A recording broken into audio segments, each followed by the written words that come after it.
Hello everyone, welcome to concept decoder. Concept decoder में आप सभी का बहुत बहुत स्वागत है।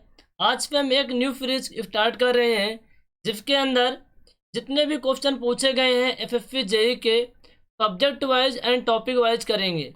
ये अपना सब्जेक्ट है बिल्डिंग मटेरियल, जिसका जो पहला चैप्टर है ब्रिक्स।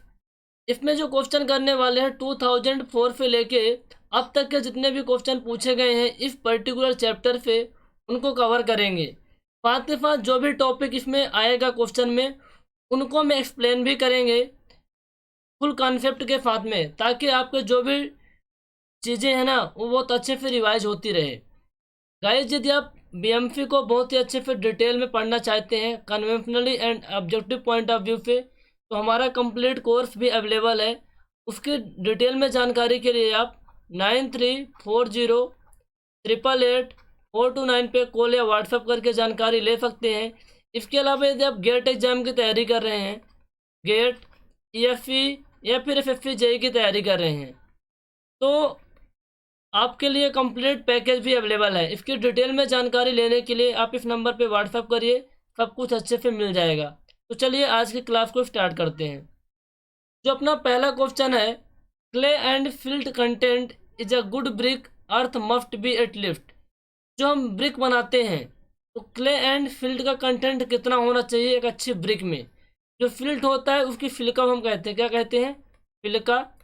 और इसका फार्मूला होता है FiO2, जिसकी क्वांटिटी जनरली 50 से 60% रखी जाती है। कितनी? 50 से 60% रखी जाती है। ठीक है, तो ऑप्शन कौन सा हो जाएगा? 50% वाला। ठीक है, इस फिल्का ब्रिक में क्या प्रोवाइड करता है? जो फिल्का होता है ना, ब्रिक को proper shape and size provide करता है। यदि फिल्का की मात्रा ब्रिक में ज़्यादा हो जाती है तो क्या होता है, जो अपना कोहेजन होता है, कोहेजन कम हो जाता है पार्टिकल के बीच में, जिससे ब्रिक क्या होती है, ब्रिटल हो जाती है, वीक हो जाती है। तो इन पॉइंटों को भी आपको ध्यान में रखना है। क्ले की यदि हम बात करें, जो क्ले की साइज होती है 2 माइक्रोन से कम होती है और क्ले की प्लास्टिसिटी सबसे ज़्यादा होती है। सॉइल का क्लासिफिकेशन आपने पढ़ा होगा सॉइल मैकेनिक्स में, जिसमें जो क्ले होती है ना, क्ले का जो प्लास्टिसिटी सबसे ज़्यादा होता है और इसके साइज बहुत छोटे होते हैं, 2 माइक्रोन से छोटे होते हैं। इसलिए हम क्ले का यूज करते हैं ब्रिक बनाने के लिए, क्योंकि हमें अच्छी प्लास्टिसिटी चाहिए ताकि उसको अच्छे प्रॉपर शेप एंड साइज में हम बना पाएँ। अगला क्वेश्चन है गाइज आपका, the standard size of masonry brick. देखो, स्टैंडर्ड साइज क्या होता है, मैसनरी क्या होता है? मैसनरी का मतलब ये होता है जो आप दीवार की चिनाई करते हैं, जो आप दीवार बनाते हैं। ठीक है, स्टैंडर्ड साइज जो साइज हम उपयोग में लाते हैं जनरली। ठीक है, तो ब्रिक की 2 टाइप की साइज होती है, एक होता है स्टैंडर्ड साइज, दूसरा होता है नॉमिनल साइज। क्या होता है? Nominal size. तो जो स्टैंडर्ड साइज ऑफ ब्रिक होती है वो होती है, स्टैंडर्ड की यदि हम बात करें, वो होता है आपका 9 centimetre, 19 centimetre into 9 centimetre into 99 centimetre, यानी लेंथ, विड्थ और आपकी हाइट। यदि एमएम में करेंगे तो 190 mm into 90 mm into 90 mm। ठीक है, जबकि जो नॉमिनल साइज होती है ब्रिक की, नॉमिनल साइज का मतलब ये होता है कि जब हम ब्रिक बनाते हैं उस टाइम पे उसमें क्या होता है, मॉइस्चर भी होता है। तो जब मॉइस्चर भी होता है तो उस टाइम ब्रिक की साइज क्या रहेगी? उस टाइम जनरली हम ब्रिक की साइज रखते हैं थोड़ा सा ज़्यादा, वो रहता है 20 centimetre into 10 centimetre into 10 centimetre. क्योंकि जब हम ब्रिक को सुखाते हैं या फिर जलाते हैं तो मॉइस्चर निकल जाता है, जिससे ब्रिक की साइज स्टैंडर्ड साइज को प्राप्त कर लेती है। तो जो आपकी स्टैंडर्ड साइज होती है, size of brick after burning, जलाने के बाद की साइज होती है। नॉमिनल साइज होती है जब हम मोल्डिंग करते हैं उस टाइम की साइज। तो इसका आंसर हो जाएगा ऑप्शन नंबर बी। यदि नॉमिनल साइज की बात करता तो हो जाता है 20 centimetre into 10 centimetre into 10 centimetre. अच्छा, आप लोग ये बताइए, जो ट्रेडिशनल ब्रिक होती है, कौन सी ब्रिक? ट्रेडिशनल ब्रिक जो होती है उनकी साइज क्या होती है? ट्रेडिशनल साइज ऑफ ब्रिक ये होता है 9 inch into 4.5 inch into 3 inch होता है। ठीक है, 9 इंच 4.5 इंच इंटू 3 इंच होता है, 23 सेंटीमीटर इंटू 11.4 सेंटीमीटर इंटू, और इसको सेंटीमीटर में कन्वर्ट कर लेना, तो 23 सेंटीमीटर 11.4 सेंटीमीटर इंटू 3.6 सेंटीमीटर के आसपास आता है। तो ट्रेडिशनल फाइव जॉब ब्रिक यही होता है। क्योंकि क्वेश्चन पूछा गया है इसलिए मैं इसको भी बता रहा हूँ, तो आपको इसको भी ध्यान में रखना है, ठीक है गाइज। फॉर ये होता है 23 सेंटीमीटर, 11.4 सेंटीमीटर इंटू 7.6 सेंटीमीटर। ये ट्रेडिशनल फाइव जॉब ब्रिक होता है। अगला क्वेश्चन है crushing strength of first class brick should not be less than. What is crushing strength? Crushing strength को अपन बोलते हैं also known as compressive strength. क्या बोलते हैं? कंप्रेसिव स्ट्रेंथ, ठीक है। तो जो क्रफिंग स्ट्रेंथ होती है फर्स्ट क्लास ब्रिक की, तीनों क्लास की ब्रिक हम बता रहे हैं, फर्स्ट क्लास की भी, सेकंड क्लास की भी, और आपके जो फोर्थ क्लास जामा ब्रिक होती है। फर्स्ट क्लास ब्रिक की जो क्रफिंग स्ट्रेंथ होती है वो 10.5 न्यूटन पर mm स्क्वायर होती है।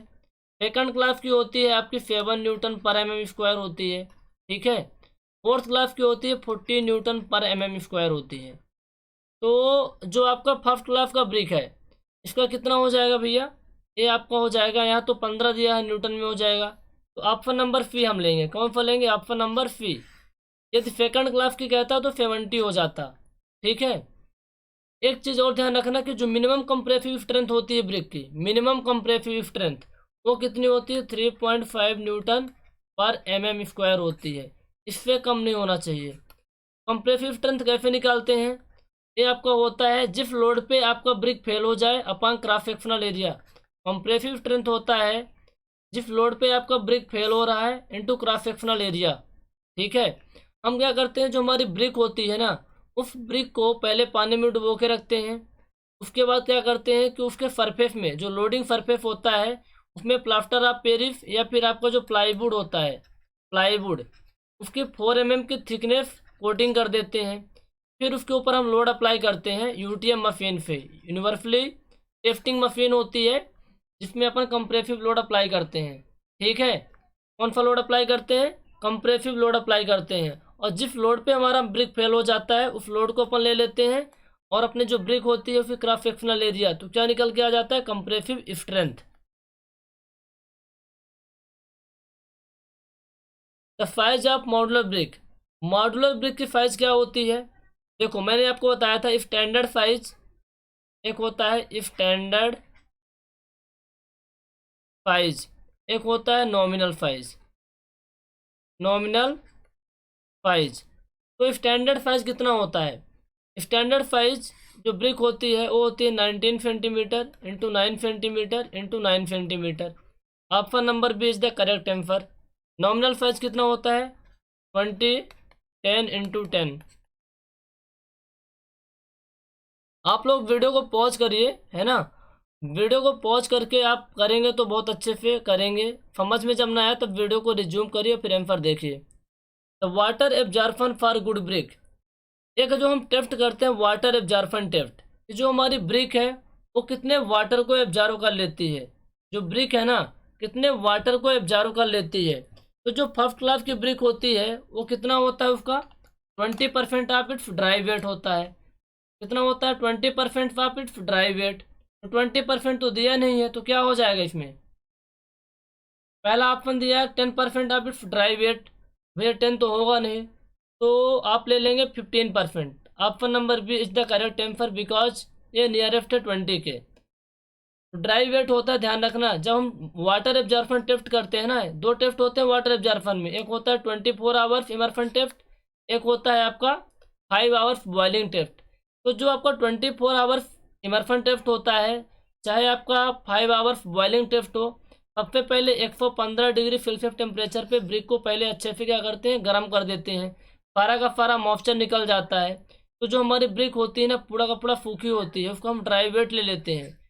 ड्राई वेट लेते हैं, फिर क्या करते हैं? ब्रिक को 24 आवर के लिए पानी में डुबो के रखते हैं, फिर उसका वजन लेते हैं, फिर क्या निकालते हैं? Water absorption. तो मान के चलो 24 आवर के बाद जो ब्रिक का वजन होगा W2, तो परसेंटेज ऑफ वाटर एब्जॉर्प्शन कितना हो जाएगा आपका? W2 minus W1 upon W1 into 100। इसी तरीके से जो 5 आवर्स बॉइलिंग टेस्ट होता है उसमें क्या करते हैं? पहले तो ब्रिक को 115 डिग्री सेल्सियस में अच्छे से क्या करते हैं? गर्म कर लेते हैं, सारा का सारा मॉइस्चर निकल जाता है, ब्रिक पूरी सूखी हो जाती है। फिर क्या करोगे आप? उस ब्रिक को 5 घंटे तक पानी में बॉयल करोगे, फिर आप निकालोगे, उसका वजन करोगे। इसके बाद क्या निकालते हैं आप? इसके बाद हम निकालते क्या हैं? Percentage of water. इसे फार्मूले से निकाल लेते हैं। अब इन दोनों को निकालने के बाद एक मजे की बात है, कॉन्सेप्ट होता है सैचुरेशन कॉफिशिएंट। सैचुरेशन कॉफिशिएंट, ठीक है। तो जो सैचुरेशन कॉफिशिएंट होता है, 24 घंटे तक पानी में डुबोने के बाद जितना वाटर एब्जॉर्व की ने ब्रिक ने, 24 आवर्स एब्जॉर्प्शन टेस्ट करते हैं और 5 आवर्स एब्जॉर्प्शन टेस्ट करते हैं। जितने परसेंटेज ऑफ वाटर इसमें एब्जॉर्व की और इसमें, इन दोनों का जो रेशियो होता है वो सैचुरेशन कॉफिशिएंट होता है। क्या होता है? Saturation coefficient. तो ध्यान में रख लेना, शायद क्वेश्चन आ जाए कई बार। अगला क्वेश्चन आपका है, clay bricks are made of earth having. जो हम ब्रिक बनाते हैं, मिट्टी की ब्रिक बनाते हैं, ठीक है ना, क्योंकि मिट्टी की प्लास्टिसिटी बहुत अच्छी होती है। तो ऑप्शन आपको दिया है, nearly equal proportion of silica and alumina, nearly equal proportion of alumina and silica and lime, 35 to 70% silica and 10 to 20% alumina, 10 से 20% सिलिका एंड 35 से 70% एल्यूमिना। तो कौन सा ऑप्शन करेक्ट होगा? देखो, जब हम ब्रिक बनाते हैं, ठीक है, क्ले से ब्रिक बनाते हैं, तो उसमें कुछ इंग्रेडिएंट मिलाते हैं। क्या करते हैं? कुछ इंग्रेडिएंट मिलाते हैं और उन इंग्रेडिएंट की कुछ क्वांटिटी होती है। पहले तो आपको ये पता होगी, तभी इस क्वेश्चन का आप जवाब दे पाओगे। देखो, जो सिलिका होता है, फलीम, ये ट्रिक मैंने बताई थी आपको, फलीम। एफ पे क्या होता है भैया? एफ का मतलब क्या होता है यहाँ? सिलिका। क्या होता है? सिलिका। सिलिका की जो मात्रा होती है 50 से 60% होती है क्ले वाली ब्रिक में। ए का मतलब होता है एल्यूमिना। एल्यूमिना की जो मात्रा होती है 20 से 30% होती है। एल का मतलब क्या होता है? लाइम। लेस देन कितना होता है? 10% होता है, ठीक है। और आपका आई का मतलब होता है आयरन ऑक्साइड। क्या होता है? आयरन ऑक्साइड, जिसकी मात्रा कितनी होती है? लेस देन 5% या फिर 5 से 6% रखते हैं, 5 से 6%। एम का मतलब होता है मैग्नीशिया। मैग्नीशिया अपन रखते हैं 1% के आसपास, ठीक है। तो देखिए ऑप्शन में क्या दिया हुआ है, यहाँ जो 3 ऑप्शन है आपके, सिलिका, एल्यूमिना, लाइम, ये थोड़ा नियरेस्ट में है। सिलिका से बड़ा एल्यूमिना, एल्यूमिना से बड़ा नहीं, लाइम से जो क्वांटिटी है, लाइम की क्वांटिटी से ज़्यादा एल्यूमिना की क्वांटिटी और एल्यूमिना की क्वांटिटी से ज़्यादा सिलिका की क्वांटिटी। तो ऑप्शन पहला दिया क्या है? Nearly equal proportion of silica and alumina. ये तो ठीक है, nearly equal proportion of alumina and silica and lime. हाँ, ये सही है। देखो, पहले तो आपका एल्यूमिना हो जाएगा कितना? 20 से 30%, सिलिका 50 से 60% और लाइम 10% के आसपास। लेकिन जो ऑप्शन नंबर सी है ना, देखो, सिलिका 50 से 60% होता है, 35-70 होता नहीं, तो ऑप्शन नंबर सी तो ऐसे गलत हो गया। ऑप्शन नंबर डी भी ऐसे गलत हो गया, क्योंकि 10 से 20% सिलिका है। तो अब option number A and option number B बचता है। तो यदि ऑप्शन नंबर बी नहीं दिया होता तो आप ऑप्शन नंबर ए में क्लिक कर सकते थे, टिक कर सकते थे, ठीक है। ऑनलाइन टेस्ट होता है तो आप टिक क्या करोगे? क्लिक ही करोगे। तो ऑप्शन नंबर हम बी लेते हैं, क्योंकि इसमें लाइन भी दिया हुआ है। चलिए अगला क्वेश्चन देखते हैं क्या है। The plasticity to mould bricks in suitable shape is contributed by. जो मोल्ड ब्रिक्स होती है, मोल्ड क्या होता है? फांचा, ठीक है। तो प्लास्टिसिटी कौन प्रोवाइड करता है ब्रिक को? हम ब्रिक को एक सुटेबल शेप में देखना चाहते हैं। वो शेप होता है आपका रेक्टेंगुलर। कैसा होता है? रेक्टेंगुलर होता है। तो रेक्टेंगुलर शेप अच्छे से कैसे आएगा? हमारे पास क्या होता है? मोल्ड होता है। उस मोल्ड की हेल्प से हम ब्रिक को बनाते हैं। तो प्रॉपर शेप आए उसके लिए जो कुछ इंग्रेडिएंट होते हैं जो अपना कंट्रीब्यूशन देते हैं, वो होता है एल्यूमिना। एल्यूमिना क्या करता है? प्लास्टिसिटी को प्रोवाइड करता है, जिससे आसानी से जिस शेप में हम चाहते हैं उस शेप में अपन आसानी से बना सकते हैं, एल्यूमिना। लाइम क्या करता है? लाइम का जो काम होता है वो श्रिंकेज को रोकना काम होता है लाइम का, ठीक है। मान लो एल्यूमिना की क्वांटिटी ज़्यादा हो जाएगी तो क्या होगा? एल्यूमिना की क्वांटिटी ज़्यादा हो जाएगी तो क्रैक्स डेवलप होते हैं। लाइम ज़्यादा होगा तो लम्फ डेवलप होंगे। सिलिका क्या करता है, शेप एंड साइज को मेंटेन करता है, ठीक है ना, शेप एंड साइज को। और सिलिका की मात्रा ज़्यादा होने से कोहेजन कम होता है, तो अपने जो ब्रिक होती है ब्रिटल हो जाती है और वीक हो जाती है। मैग्नीशिया क्या काम करता है, मैग्नीशिया का जो काम होता है क्या होता है, येलो टिंट कलर प्रोवाइड करना, हार्डनेस प्रोवाइड करना, ड्यूरेबिलिटी को बढ़ाता है। अगला क्वेश्चन क्या है, the crushing strength of first class brick, ये होता है 10.5 न्यूटन पर mm स्क्वायर, ठीक है। Strength based classification of brick is made on the basis of, इस क्वेश्चन को मैंने आपको थ्योरी वाले क्लास में बहुत ही अच्छे से करवाया था, बट यहाँ देखिए, strength based classification of brick is made on the basis of, इस कोड के थ्रू ब्रिक का क्लासिफिकेशन किया गया है स्ट्रेंथ के अकॉर्डिंग। वो कोड आपका है IF3102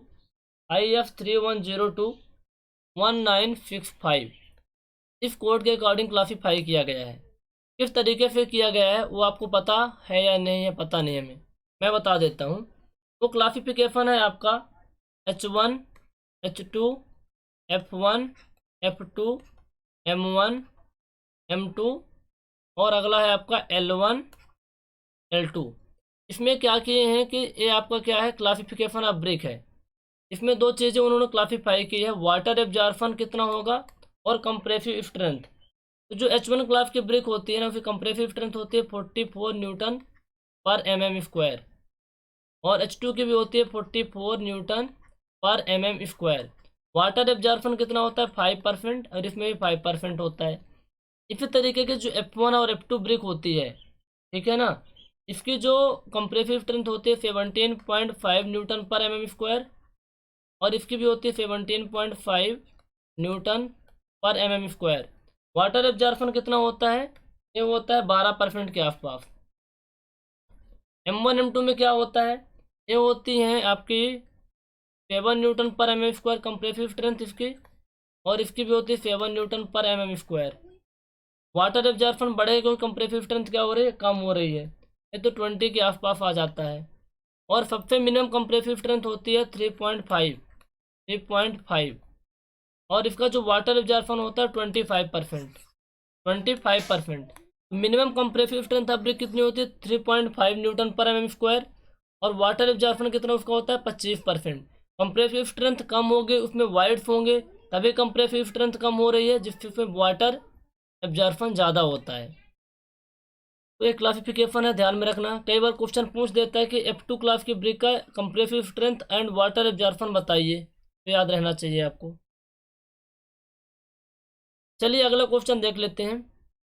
water absorption of first class brick after 24 hours of immersion in water should not exceed. देखो एक क्वेश्चन अभी मैंने बताया ना कि क्या करते हैं, ब्रिक को जब 24 घंटे तक पानी में डुबोते हैं, तो जो फर्स्ट क्लास की ब्रिक होती है उसमें वाटर एब्जॉर्प्शन कितना अलाउ होता है 20%।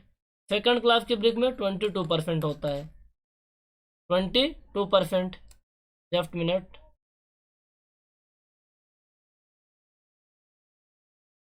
Okay. The compressive strength of common building brick should not be less then, देखो मिनिमम कंप्रेसिव स्ट्रेंथ 3.5 न्यूटन पर mm स्क्वायर से कम नहीं होना चाहिए, 3.5 न्यूटन पर mm स्क्वायर से कम नहीं होना चाहिए, अकॉर्डिंग टू 3102 190/55, वही मैंने पढ़ा ना। तो आपकी जो कॉमन बिल्डिंग होती है ना, जो नॉर्मली जो बिल्डिंग बनाई जाती हैं, उनकी जो ब्रिक होती है ना, ब्रिक की कंप्रेसिव स्ट्रेंथ इससे कम होगी तो आप यूज मत करना, ध्यान रखना इस चीज़ को। The number of standard brick in 1 cubic metre of brick masonry, आप 1 मीटर क्यूब ब्रिक मेशनरी कर रहे हो, स्टैंडर्ड ब्रिक कितना यूज करोगे। स्टैंडर्ड ब्रिक की साइज क्या होती है 20 centimetre into 10 centimetre into 10 centimetre. Guys में अभी थोड़ा सा डिस्टर्ब हुआ था, मैंने आपको 19 बताया था, एक्चुअली होता है 20 स्टैंडर्ड।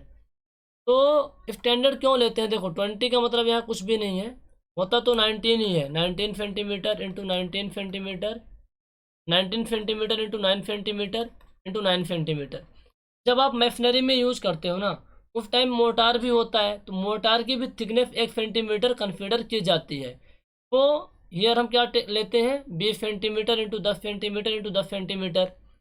तो ये आपका क्या हुआ, एक ब्रिक का size.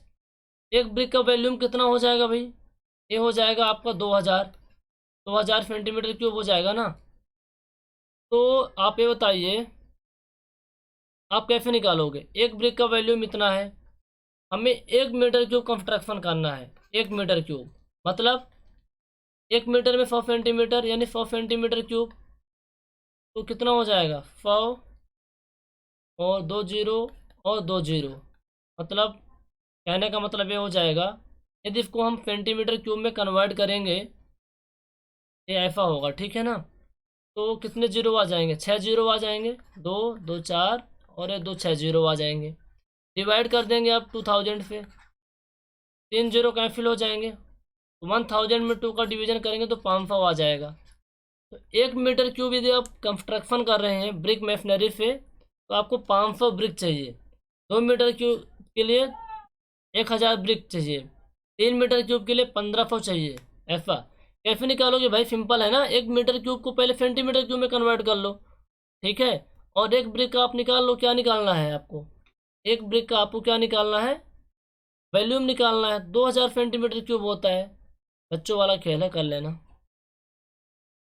The standard size of machinery brick, जो स्टैंडर्ड साइज होती है मैशनरी ब्रिक वही मैंने बताया 19 centimetre into 9 centimetre into 9 centimetre. देखो जब मैशनरी में यूज करते हैं ना, जैसे आपकी ये ब्रिक हो गई, फिर ऊपर और ब्रिक होती है, तो यहाँ क्या होता है मोटार होता है। 1 सेंटीमीटर मोटार की थिकनेस हो जाती है। The indication provided in the face of the brick is called, जबकि ब्रिक होती है, ब्रिक के फेस में क्या प्रोवाइड करते हैं, देखो इस टाइप से कुछ ब्रिक होती है ना,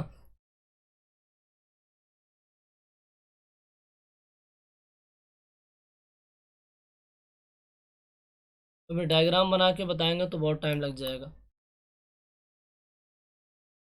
ये आपकी ब्रिक है, ब्रिक के टॉप सरफेस में क्या होता है, फ्रॉग होता है।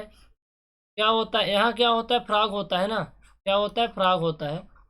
तो जो फ्रॉग होता है, जो तो फ्रॉग क्या है, देखो जो ब्रिक होता है, ब्रिक के टॉप सरफेस में एक आपको डिप्रेशन मार्क मिलेगा, एक डिप्रेशन मार्क मिलेगा जिसे फ्रॉग कहते हैं।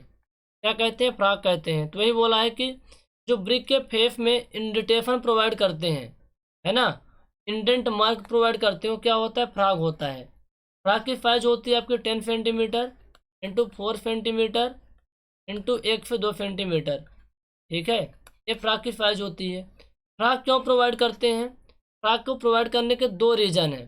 जो प्राइमरी रीज़न होता है कि उसमें अच्छे से पकड़ बने मोटार और ब्रिक के बीच में।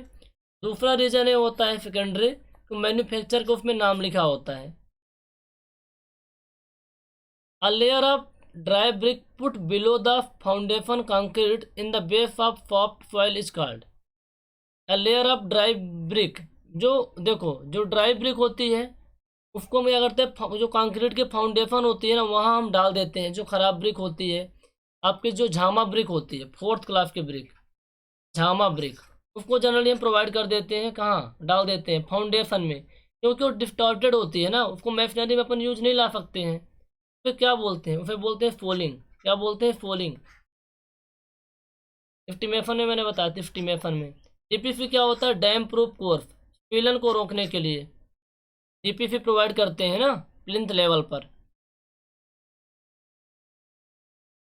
Hollow bricks generally used with the purpose of, hollow bricks क्या होती हैं, ऐसी ब्रिक्स, देखो हॉलो ब्रिक्स ऐसी कुछ होती है, मान लीजिए आपकी ये ब्रिक है, उन ब्रिक्स में क्या होता है ना, होल होता है। क्या होता है, ऐसे कुछ होल होता है इस तरीके से, हॉरिजॉन्टली फिर वर्टिकली। तो जो हॉलो ब्रिक्स होती हैं किस पर्पज से बनाई जाती है, reducing the cost of construction, provided insulation against heat, increasing the bearing area, ornamental work. इसका जो मेन पर्पज होता है insulation, providing insulation against heat, ये मेन पर्पज होता है प्रोवाइड करने का। Option number B. The shape of the brick gets deformed due to rainwater falling on hard brick. This defect is known as।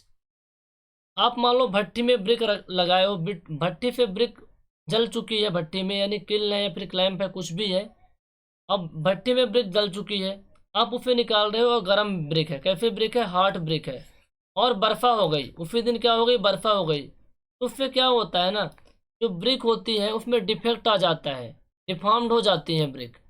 तो क्या बोलते हैं, चप्फ। क्या बोलते हैं, चप्फ। चप्फ एक तरीके का डिफेक्ट होता है।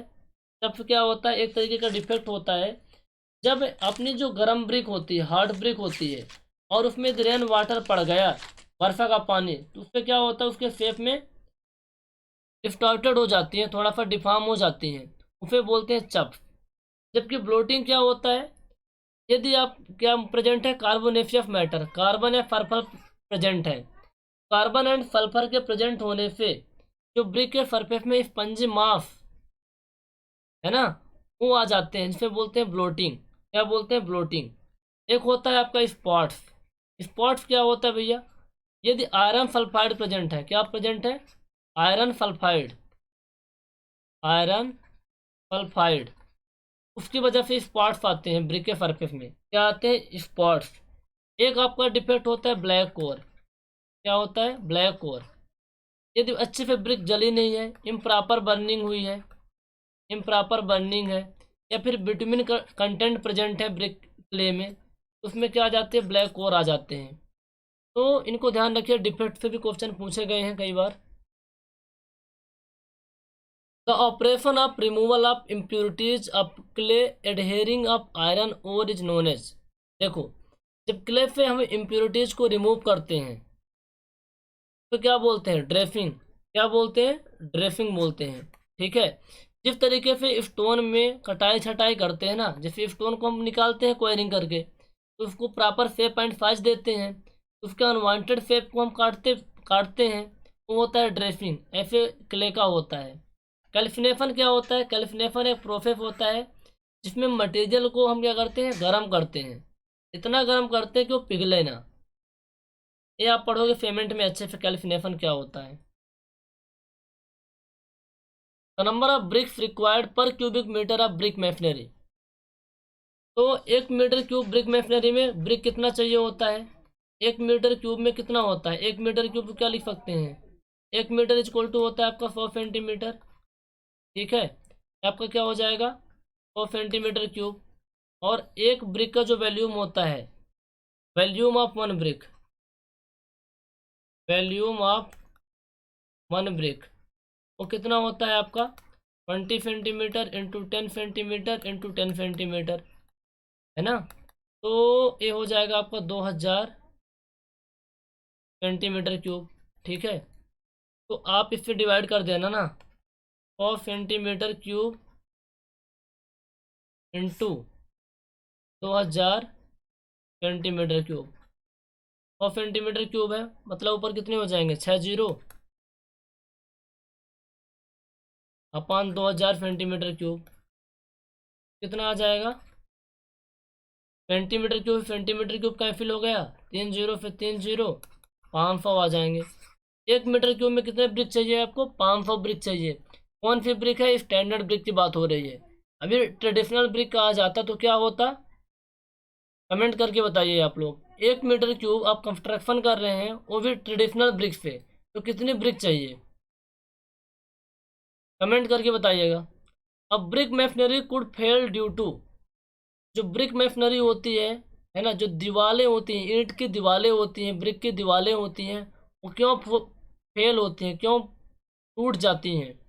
ऑप्शन नंबर हमें ऑप्शन 4 दिए हुए हैं। Rupture along vertical joint in poorly bonded wall, tearing along a horizontal wall plane, crushing due to overloading, any of this. देखो ये चारों ऑप्शन करेक्ट हैं। मान लो रप्चर होता है, वर्टिकल जॉइंट है ना, पोरली बॉन्डेड वॉल है, अच्छे से बॉन्डेड वॉल नहीं है, उसमें रप्चर होता है, तब भी वो फेल होगा। पियरिंग होगा हॉरिजॉन्टल प्लेन के अकॉर्डिंग, तब भी फेल होगा। ज़्यादा लोड आएगा उसका छत में, तब भी फेल होगा। चारों रीजन करेक्ट हैं, तो option number D is the correct answer. ठीक है। अच्छा, question number 23, which of the following statement is correct. Statement वाले आजकल क्वेश्चन बहुत आ रहे हैं, तो कॉन्सेप्ट यदि अच्छा रहेगा तो आप कर लोगे, ये पक्का है। और जो रट्टा मारते हैं ना, बस छोटी छोटी चीज़ें पढ़ लेते हैं केवल, फिर उनका तो काम ही हो जाता है बेटा। देखो स्टेटमेंट वाले क्वेश्चन करते हैं। कौन सा स्टेटमेंट करेक्ट है बताना है आपको। Excess of alumina in the clay makes the brick brittle and weak. Excess of alumina in the clay makes the brick crack and warp on drying. Excess of alumina in the clay leaves high powder deposit on the brick. Excess of alumina in the clay improves permeability and durability of on the brick. चार आपके पास option है और इन सभी को आपने बहुत ही अच्छे से पढ़ा है पहले भी, आपको तो पता ही होना चाहिए क्या किसका क्या होता है। हम बात करेंगे यदि यहाँ पर एल्यूमिना की बात हो रही है, एल्यूमिना क्या प्रोवाइड करता है, प्लास्टिसिटी। और यदि एल्यूमिना की ज़्यादा मात्रा हो जाती है तो ब्रिक में क्या होते हैं, क्रैक्स डेवलप हो जाते हैं, जब हम सुखवाते हैं वार्प डेवलप हो जाते हैं। तो ऑप्शन नंबर जो आपका ए वाला है, बी नंबर क्या है, करेक्ट है। और बाकी ऑप्शन हम देख लेते हैं। Excess of alumina in the clay makes the brick brittle and weak, ऐसा नहीं है। यदि सिलिका की मात्रा ज़्यादा होती है तो अपनी ब्रिक क्या होती है, ब्रिटल एंड वीक हो जाती है। तो ऑप्शन नंबर ए आपका गलत हो गया। Excess of alumina in the clay, ये भी गलत है क्योंकि एक्सेस ऑफ एल्यूमिना ज़्यादा होता है तो क्रैक डेवलप होते हैं, पाउडर डिपॉजिट नहीं होता ब्रिक के सरफेस में। Excess of alumina in the clay improve permeability and durability. यदि एल्यूमिना की मात्रा ज़्यादा है तब ये होता है, परमेबिलिटी एंड ड्यूरेबिलिटी बढ़ती है। तो option number B is the correct answer केवल होगा। चलिए अगला क्वेश्चन देखते हैं। देखो ब्रिक मैशनरी वाले क्वेश्चन हम नहीं कर रहे हैं, बाद में करेंगे, केवल ब्रिक वाले क्वेश्चन कर रहे हैं अभी। The red colour obtained by the brick due to presence of. हमें ब्रिक से क्या चाहिए होता है, जो कलर में डीप रेड कलर चाहिए होता है, डीप रेड कलर। तो हम क्या करते हैं, 5 से 6% आयरन ऑक्साइड प्रोवाइड करते हैं। Iron oxide, iron oxide provide करने से क्या मिलता है, हमको रेड कलर मिलता है। और क्या मिलता है, स्ट्रेंथ मिलती है और हार्डनेस मिलती है। तो कलर के लिए जो मेन रिस्पॉन्सिबल इंग्रेडिएंट है दैट इज आयरन ऑक्साइड। ठीक है, आयरन ऑक्साइड। चलो अगला क्वेश्चन है आपका 23। ठीक है, the brick work is measured in the square metre. जो ब्रिक वर्क है जिसको हम स्क्वायर मीटर में मेजर करते हैं वो कौन सा है। जनरली आपको पता है मीटर क्यों में मेजर करते हैं। तो honeycomb brick work, brick flat soling, half wall या फिर partition, all option are correct. तो देखो हम स्क्वायर मीटर में तब करते हैं जनरली जब 2 डायमेंशन कंसीडर की जाती हैं, 2 डायमेंशन कंसीडर की जाती है, एक डायमेंशन क्या होती है, बहुत ही कम होती है। तो जो हनी कॉम्ब ब्रिक वर्क होता है ना, उसमें भी 2 डायमेंशन होती हैं। ब्रिक फ्लैट फोलिंग उसमें भी, हाफ ब्रिक वॉल करोगे तो उसमें भी। तो ऑप्शन नंबर जो ए बी सी है ना, तीनों करेक्ट हैं। तीनों को अपन स्क्वायर मीटर में ही मेजर करते हैं, यानी मीटर स्क्वायर में ही मेजर करते हैं। तो ऑप्शन नंबर डी क्या होगा, आपका करेक्ट होगा। Brick wall are measured in square metre if the thickness of the wall is. देखो जो ब्रिक वॉल होती है यानी ब्रिक से जो दीवारें बनी होती हैं, जब आप टेप लेके मेजर करने जाते हो आप स्क्वायर मीटर में कम मेजर करते हो। जब थिकनेस किससे कम हो, 10 सेंटीमीटर से कम होती है तो थिकनेस को हम इग्नोर कर देते हैं, लेंथ और ब्रेड्थ को मानते हैं। Option number A is the correct answer. चलो अगला क्वेश्चन बताओ आप लोग। अगला क्वेश्चन है उसका आंसर बताना है। Which of the following is a good for making is brick. Option आपको 4 दिए गए हैं। तो ब्रिक बनाने के लिए कौन सा अच्छा होता है, filtered foil, weathered clay, foil, none of these. देखो फिल्टर तो चाहिए होता है ब्रिक बनाने के लिए, लेकिन देखो जो प्रोसेस होता है ब्रिक बनाने का क्या होता है, सबसे पहले प्रिपरेशन ऑफ क्ले होता है। क्या होता है, प्रिपरेशन ऑफ क्ले, क्ले को हम प्रिपेयर करते हैं, फिर मोल्डिंग करते हैं। क्या करते हैं, मोल्डिंग करते हैं, ड्राइंग करते हैं, बर्निंग करते हैं। ठीक है, क्या करते हैं, बर्निंग करते हैं। ये होता है प्रिपरेशन ऑफ क्ले में। क्या क्या होता है, अनफॉइलिंग होता है, फिर डिगिंग करते हैं, है ना। पहले मिट्टी के जो ऊपरी सरफेस होती है ना उसको खोद के फेंक देते हैं, फिर खुदाई करते हैं, फिर क्लीनिंग करते हैं, जो भी स्टोन वेजिटेबल होती है उसको हटा देते हैं। फिर उस मिट्टी को क्या करते हैं, कुछ टाइम तक खुले वातावरण में ऐसे रख देते हैं प्लेन ग्राउंड में, फिर बोलते हैं वेदर्ड क्ले, वेदरिंग। तो जब हम ब्रिक बनाते हैं तो हमें वेदर्ड क्ले चाहिए होती है। कौन सी clay, weathered clay. Weathered clay चाहिए होती है, ठीक है ना। The process of mixing clay water and other ingredient to make brick is known as. कई प्रोसेस होती है, ठीक है। मैंने अभी क्या बताया, पहले अनफॉइलिंग करते हैं। देखो अच्छे समझ लेते हैं, थोड़ा सा क्वेश्चन बार बार रिपीट हो रहा है। पहला अपना होता है अपना मैन्युफैक्चरिंग ऑफ ब्रिक में प्रिपरेशन ऑफ क्ले। क्या होता है? Preparation of clay. फिर क्या होता है? मोल्डिंग।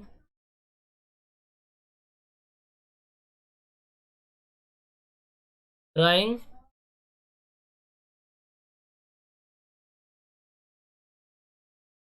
बर्निंग।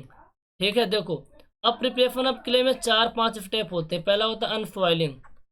क्या होता है? अनफॉइलिंग। डिगिंग। फिर क्लीनिंग। क्लीनिंग करोगे फिर क्या करोगे? वेदरिंग। वेदरिंग करते हैं। इसके बाद ब्लेंडिंग करते हैं। क्या करते हैं? ब्लेंडिंग। फिर टेम्परिंग या फिर नीडिंग करते हैं। टेम्परिंग,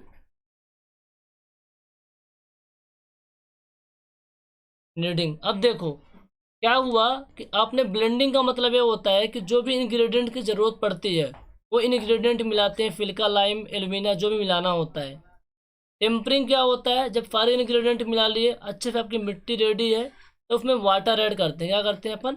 वाटर ऐड करते हैं। वाटर ऐड करने के बाद उसको प्लास्टिसिटी प्रोवाइड करते हैं, चाहे फीटा फ्यूमन हो या फिर पग मील होता है। क्या होता है? पग मील।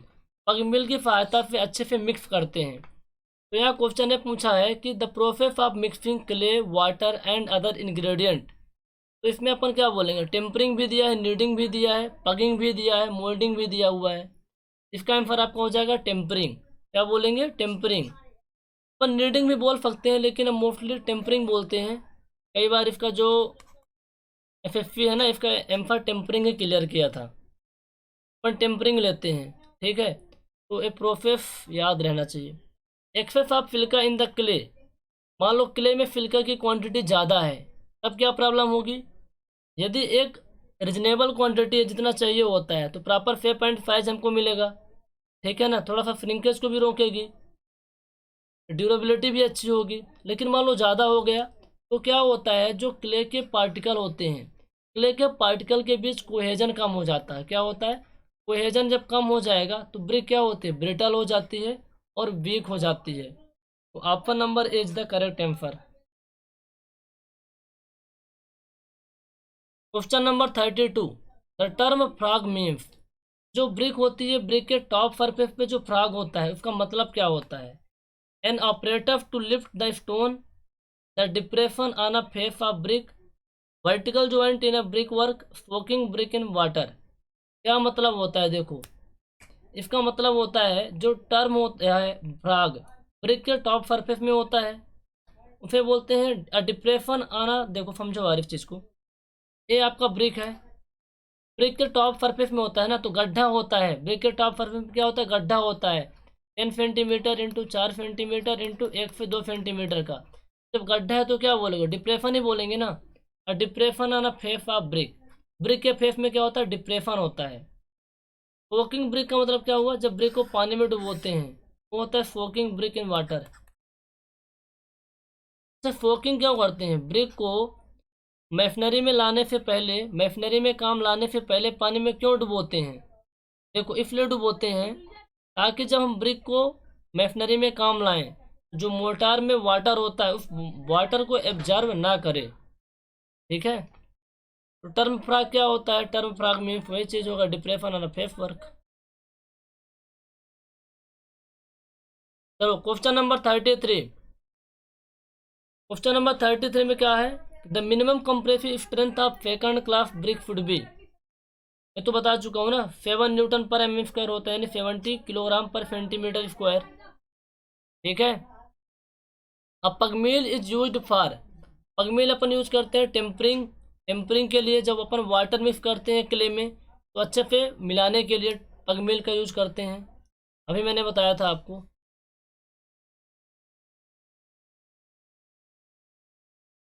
The defect that caused by fouling on rain water on the hard surface of the brick, इसको बताया था कि हार्ड ब्रिक है के सरफेस में जो बर्फ़ का पानी गिरता है क्या हो जाती है, उसमें डिफेक्ट आ जाते हैं, डिफॉर्मेशन हो जाता है, फिर बोलते हैं चप।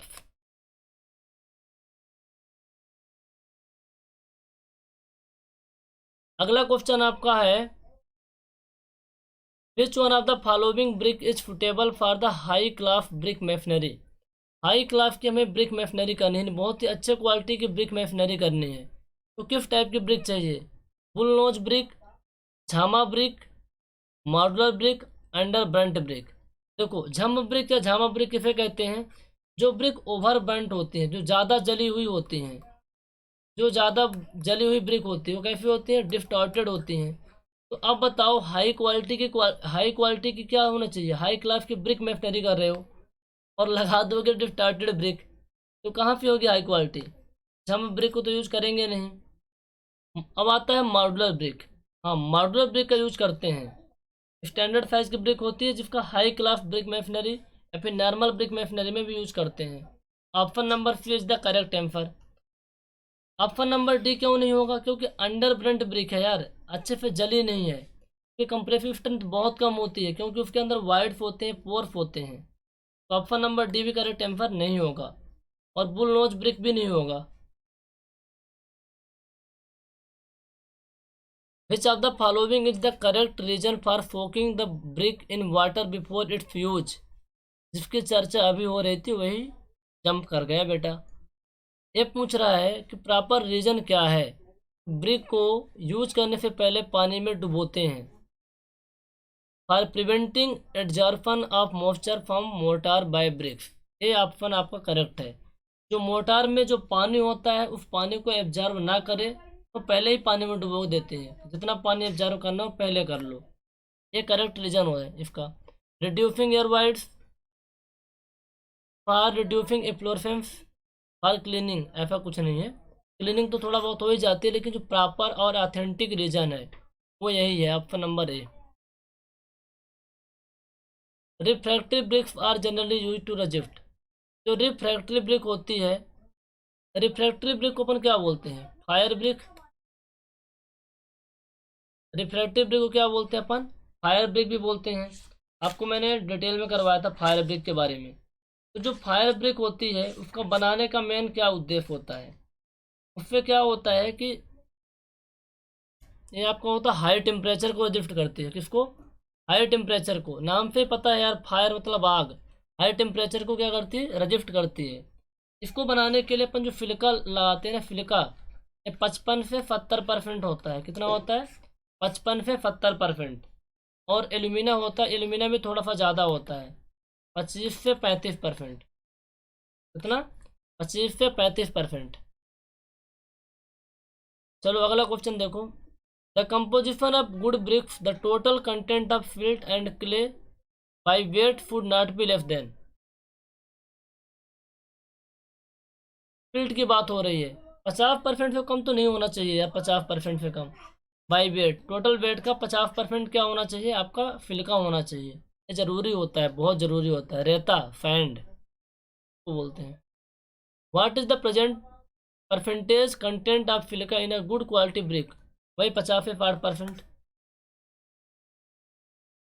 विच of the following defect appears due to presence of alkalis in the brick, alkalis present है क्ले में, या Na2O प्रेजेंट है या फिर K2O प्रेजेंट है, तो क्या आ जाता है, इफ्लोरेसेंस, क्या आ जाता है, इफ्लोरेसेंस। इफ्लोरेसेंस को कैसे पता करेंगे, ब्रिक को क्या करते हैं, पानी में डुबो देते हैं 24 घंटे के लिए, फिर और टाइम के लिए में देखते हैं ना, तो कुछ वाइट स्पंजी यानी ग्रे पैचेस आ जाते हैं, वाइट पैचेस आ जाते हैं, वही आपके क्या होते हैं, इफ्लोरेसेंस होते हैं।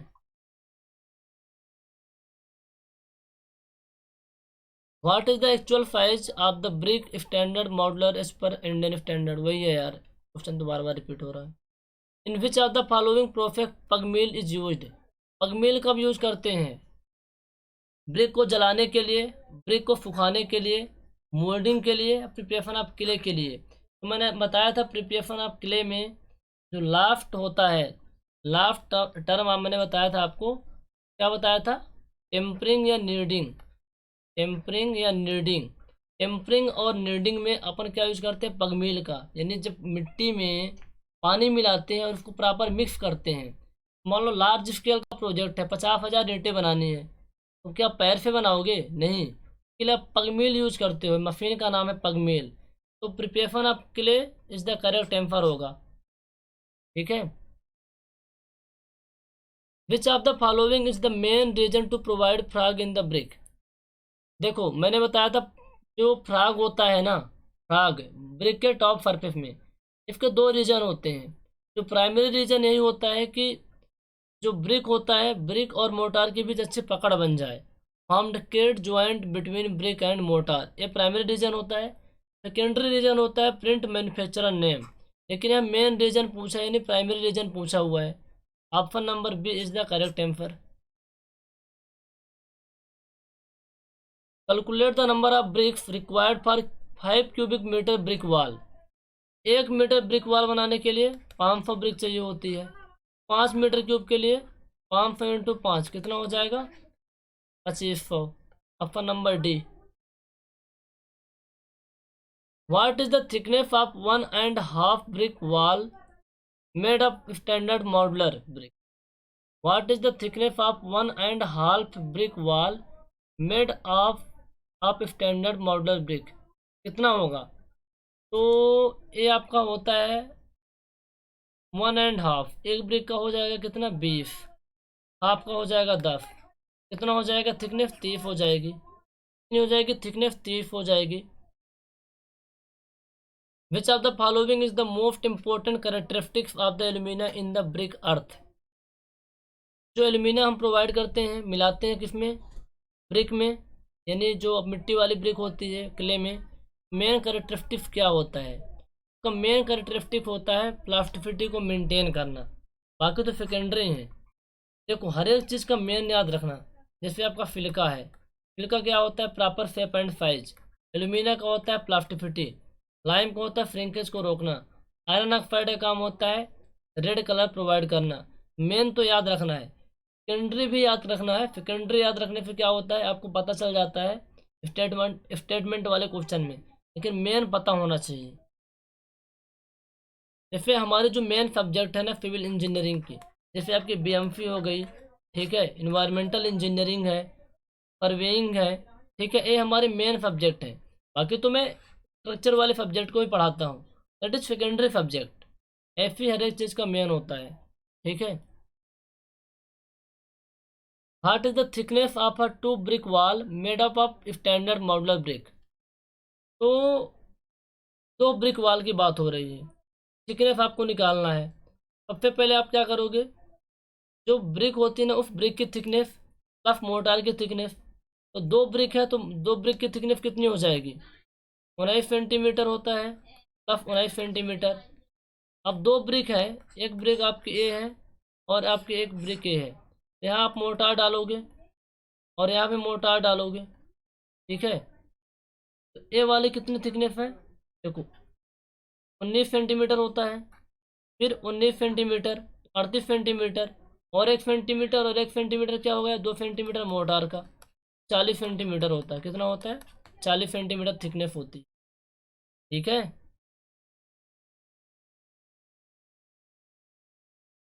40 क्या होता है, 40। समझ में तो आ रहा होगा ना यार, नॉर्मली थोड़ा सा आईक्यू लगाओ, दिमाग लगाओ। 19 सेंटीमीटर और 19 सेंटीमीटर प्लस 2 सेंटीमीटर क्या हो गया आपका, मोटार का thickness. What is the thickness में इंचेस में of the 1 brick wall made up of traditional brick. तो ट्रेडिशनल ब्रिक की साइज क्या होती है, 9 इंच, 4.5 इंच और 3 इंच होती है, ठीक है। तो एक एक ईंट की जुड़ाई कर रहे हो आप, वो भी ट्रेडिशनल ब्रिक से, कितनी थिकनेस होगी, 9 इंच होगी, कितनी होगी, 9 इंच होगी ना। Efflorescence in brick is called due to, ये होता है आपका high content excessive of burning of brick. देखो इफ्लोरेसेंसेस जो होते हैं यानी वाइट पैचेस, इफ्लोरेसेंस जब कभी आए ना तो दिमाग में आना चाहिए कि वाइट पैचेस ब्रिक में हैं, वाइट पैचेस हैं, या फिर आपके ग्रे पैचेस हैं, कैसे हैं, ग्रे पैचेस है, धब्बे हैं। तो किसकी वजह से होता है? Excessive burning of brick. देखो जब ब्रिक को ज़्यादा जलाओगे, ब्रिक को जलाने का जो नॉर्मल टेम्परेचर होता है 1100 डिग्री सेल्सियस होता है। इससे ज़्यादा टेम्परेचर प्रोवाइड करोगे तो ब्रिक क्या होती है? डिस्टार्टेड हो जाती है, जिससे झामा ब्रिक या फिर ओवर बर्न्ड ब्रिक कहते हैं। High content of silt in brick. High content रहता है तो ब्रिक क्या हो जाती है? कमज़ोर हो जाती है, ब्रिटल हो जाती है। हाई पोरोसिटी रहेगी तो कंप्रेसिव स्ट्रेंथ कम होती है। और present of soluble salt in parent clay. सही बात है, जो क्ले होती है, क्ले में जो फेल्यूबल फॉल्ट होते हैं आपके Na2O K2O, इसकी वजह से ब्रिक के सरफेस में क्या होता है? वाइट पैचेस, ग्रे पैचेस आ जाते हैं। तो option number D is the correct answer. Tempering is the process used in the manufacturing of. Tempering एक प्रोसेस होता है, किसका मैन्युफैक्चर करने के लिए टर्म यूज करते हैं अपन? ब्रिक का। क्या होता है? ब्रिक का। जब क्ले में क्या मिलाते हैं? वाटर, वो होता है आपका टेम्परिंग या फिर kneading. Which of the following is burn in the Hoffmann kiln during the process of manufacturing. Question ये पूछता है कि भैया तुम ये बताओ कि हाफ मैन किल्न में किसको जलाते हैं? किसका मैन्युफैक्चरिंग करते हैं तो हाफ मैन किल्न में जलाते हैं? ब्रिक का। देखो ब्रिक को जलाने के लिए हम क्या करते हैं? क्लैंप का यूज करते हैं। दूसरा होता है किल्न का। यदि स्मॉल स्केल का प्रोजेक्ट है, थोड़ा बहुत जलाना है ब्रिक, तो क्या करोगे? क्लैंप यूज करोगे। ज़्यादा आपको जलाना है तो किल्न का यूज करोगे। लार्ज के लिए क्या करते हैं? किल्न का यूज करते हैं। तो किल्न भी दो टाइप की होती है, एक होता है इंटरमिटेंट किल्न, इंटरमिटेंट, एक होता है कॉन्टिन्यूअस किल्न। ठीक है, इंटरमिटेंट में होता है, एक होता है अप ड्राफ्ट, लिख लो याद रहना चाहिए, अप ड्राफ्ट। दूसरा होता है डाउन ड्राफ्ट। ठीक है, कंटिन्यूअस में तीन होते हैं। हाफ मैन किल्न होता है, हाफ मैन किल्न, एक होता है आपका टनल किल्न, और एक और होता है मेरे को याद नहीं आ रहा है, लेकिन एक क्या होते हैं? कंटिन्यूअस किल्न के टाइप हैं। ठीक है, तो आपका जो ब्रिक वाला चैप्टर है ना, ब्रिक वाले चैप्टर के सारे क्वेश्चन हमने कर लिए हैं। अगला आपका चैप्टर है कौन सा? स्टोन, उसके भी क्वेश्चन करेंगे। तो गाइस अच्छे से आप करिए, और इस लेक्चर के जो क्वेश्चन की PDF है ना, आपको कहाँ मिलेगी? आप इस नंबर पे मैसेज कर देना व्हाट्सएप पे 9340888429, वहाँ आपको मिल जाएगी। या फिर डिस्क्रिप्शन में व्हाट्सएप ग्रुप की लिंक दी है ना, आप वहाँ ज्वाइन कर लेना और वहाँ मैसेज कर देना, तो वहाँ भी मिल जाएगी। पढ़िए अच्छे तरीके से। 2021 का जो एग्ज़ाम है ना SSC JEE का, उसके लिए सीरीज बहुत ही इम्पोर्टेंट है। यदि आप फ्रेशर हैं, अभी से तैयारी स्टार्ट कर रहे हैं, तो आपको बिल्कुल बेसिक से पढ़ना होगा। बेसिक से आप कैसे पढ़ोगे? बेसिक से पढ़ने के लिए आप क्या करना, या तो सेल्फ स्टडी करो या फिर कोचिंग करो। तो भैया कोचिंग ऐसी जगह करना ना जहाँ बहुत ही डिटेल में, बहुत ही अच्छे से ऑथेंटिक कोचिंग होनी चाहिए, क्योंकि मार्केट के अंदर बहुत ज़्यादा कोचिंग आ चुकी हैं। तो मैं अपनी बात बता रहा हूँ, दुनिया की बात तो आप ही जानोगे, उनके लेक्चर्स या फिर उनकी चीज़ों को देख करके, फिर स्टूडेंट का रिव्यू देख करके। तो सारे सब्जेक्ट है ना बहुत ही डिटेल में कवर है। 3-4 सब्जेक्ट यूट्यूब पे मैंने फ्री में डाल रखा है, आप उनको देखिए। इसके बाद यदि आपको एक्सपीरियंस, आपको जो कॉन्फिडेंस लगता है कि नहीं जो रिमेनिंग सब्जेक्ट उनको हमें परचेस करना है, देन आप परचेस कर सकते हैं। बहुत कम प्राइस है। कंप्लीट प्री प्लस मेन का कोर्स जो है ना 4 से 5 हज़ार रुपये मिल जाता है आपको। डिपेंड करता है आप किस टाइम पे ले रहे हो। इस टाइम पे यदि आप लेंगे तो आपको 4000 में मिल जाएगा complete course SSC JEE pre plus mains का। Thank you guys watching for this video. Video को शेयर करिए यदि आपको अच्छा लगा हो तो। चैनल को सब्सक्राइब कर लीजिए, ठीक है, ताकि जो अगला वीडियो आए आपको उसका नोटिफिकेशन मिल जाए।